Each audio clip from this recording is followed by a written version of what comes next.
अहम मामले पर तफसीली रिपोर्ट आपने मुलाहिजा की है। सुबह से अभी तक क्या कुछ हुआ और इससे पहले क्या कुछ होता रहा, थोड़ा सा बैकग्राउंड भी जानेंगे और इस अहम फैसले के बाद इस वक्त जो सूरत हाल बनी हुई है, तमाम तर सूरत हाल पर बात करेंगे। जुल्करनैन इकबाल में ज्वाइन कर रहे हैं। जुल्करनैन मुस्तकिल आप इस हवाले से रिपोर्ट कर रहे हैं, जो पूरा ये फैसला है ये एक दफ़ा ज़रा नाजरीन को बताइएगा और इसके बाद अब जो सूरत हाल बन रही है, कुछ अभाम भी सामने आ रहे हैं, इससे मुताल्लिक क्या देख रहे हैं आप?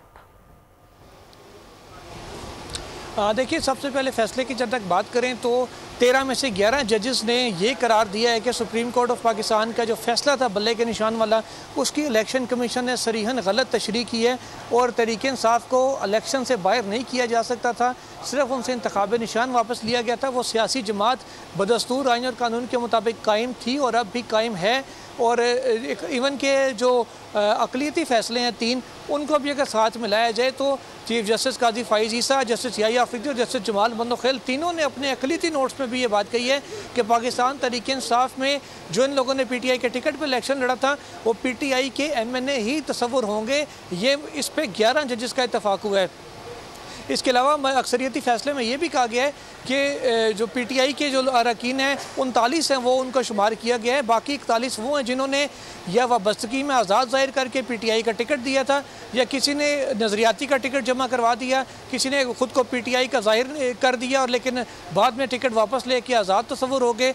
उन तमाम जो आज़ाद अरकान हैं उनको मौका दिया गया है कि वो 15 दिन के अंदर इलेक्शन कमीशन को बयान हल्फी जमा करवाएं और इलेक्शन कमीशन उसके बाद 1 हफ़्ते के अंदर तय करेगा मुतल्लिका सियासी जमात से वेरिफिकेशन के बाद कि ये उसके अरकान हैं या नहीं, और फिर उस हिसाब से सीटें कैलकुलेट होंगी। साथ ही साथ पाकिस्तान तहरीक इंसाफ को ये हिदायत की गई है कि 2 हफ़्ते के अंदर अंदर वो मखसूस नशिस्तों की जो तरजीह फहरिस्त होती है वो इलेक्शन कमीशन ऑफ पाकिस्तान को जमा कराएगा, जिसकी रोशनी में इलेक्शन कमीशन मखसूस नशिस्तें जिसके जितनी तकसीम होकर वो बनती होंगी उनको वो नशिस्तें अलॉट करेगा।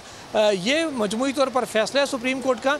अब 8-5 के तनासब से जो सुनाया गया है, अब इसमें मामला फिर वो आएगा। साथ अदालत ने यह भी कहा है कि अगर दोबारा कहीं गलत तशरीह का खदशा अदालत को लगता है कहीं बैक ऑफ द माइंड जजेस में था, इसलिए उन्होंने कहा कि जब फैसले में कोई भाम नज़र आए कि वजाहत की ज़रूरत हो, तशरीह की ज़रूरत हो, तो PTI supreme court of Pakistan से रुजू कर सकती है।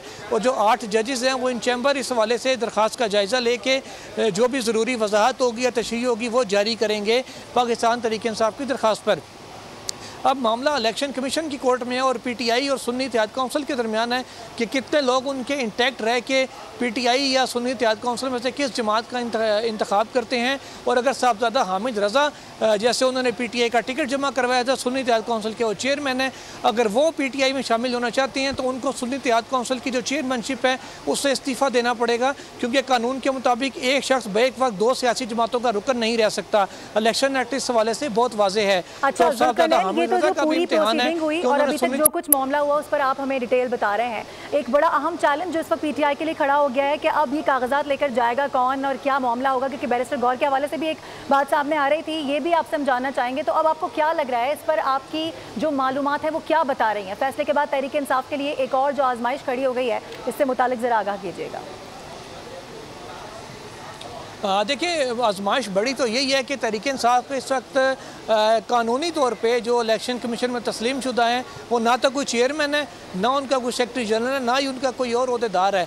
कानून के मुताबिक जो पार्टी आइन है उसके मुताबिक सिर्फ चीफ ऑर्गेनाइज़र का एक ओहदा ऐसा है जो हर सियासी जमात में बरकरार रहता है। जब उसकी लीडरशिप ख़त्म हो जाती है उसका नया इलेक्शन होता है। PTI के बानी जो थे पहले वो चेयरमैन थे, उनको सज़ा हो गई, वो नहीं रहे, उसके बाद दोबारा इलेक्शन हुआ, बैरिस्टर गौहर बने, उनका इलेक्शन सुप्रीम कोर्ट तक कलदम करार दिया गया। अब PTI की लीगल लीडरशिप कोई भी नहीं है। अब इस सूरत में ये मामला दूसरे राउंड में मुझे सुप्रीम कोर्ट ऑफ पाकिस्तान में आता हुआ नज़र आ रहा है, क्योंकि जब इलेक्शन कमीशन कहेगा कि आपका लीगली ऑथराइज सेक्रेटरी जनरल कोई नहीं है, उमर अयूब को उन्होंने पहले भी लीगल तस्वुर नहीं किया था, कहा था कि हमारे कागज़ों में असद उमर हैं जिनकी कोई तहरीरी इस्तीफ़ा इलेक्शन कमीशन को मौसूल नहीं हुआ, ना PTI ने उनका इस्तीफ़ा फॉरवर्ड करके नए सेक्रेटरी जनरल की तैनाती अपने आइन के मुताबिक की है। उसके बाद फिर ये मामला वजाहत के लिए तहरीक इंसाफ सुप्रीम कोर्ट आएगी और मामला दोबारा बेंच में आएगा और फिर अदालत को इसके ऊपर एक वजाहत या नोट जारी करना पड़ेगा। इन द मीन वाइल अगर PTI का जो रिव्यू है, नजरसानी दरख्वास्त है बल्ले के निशान पे, अगर वो सुप्रीम कोर्ट उसको मंजूर कर लेती है और उनका इंतखाबी निशान बहाल कर दिया जाता है, इस सूरत में फिर तहरीक इंसाफ के पास लीगल की आदत वापस आ सकती है। अदरवाइज़ ये मामला दूसरे राउंड में सुप्रीम कोर्ट तक दोबारा लिटिगेशन होती हुई आएगी कि PTI की असल की आदत कौन है, किसको ये इख्तियार है कि वो टिकट जारी कर सकता है। तो भले लीडरशिप में उनकी बानी पीटीआई हो, सारे फैसले वो करते हैं कि अब होने क्या जा रहा है, जो कागजात का मामला है, या आखिर जमा कौन कराएगा, लीडर कौन है, कौन आगे आएगा, ये देखना अभी बाकी है। लेकिन अगर इस पर कुछ रिव्यू हो जाता है और इलेक्शन कमीशन के हवाले से जिस तरह से आप बता रहे हैं कि भले के निशान वाला मामला सुप्रीम कोर्ट क्लियर कर देती है, तो फिर लीगल प्रोसीडिंग्स आगे बढ़ सकती हैं, वरना फिर पीटीआई को एक मरतबा फिर मुश्किल का सामना करना पड़ेगा। बहुत शुक्रिया आपका। सब्सक्राइब करें और बेल दबाएं ताकि कोई खबर रह न जाए।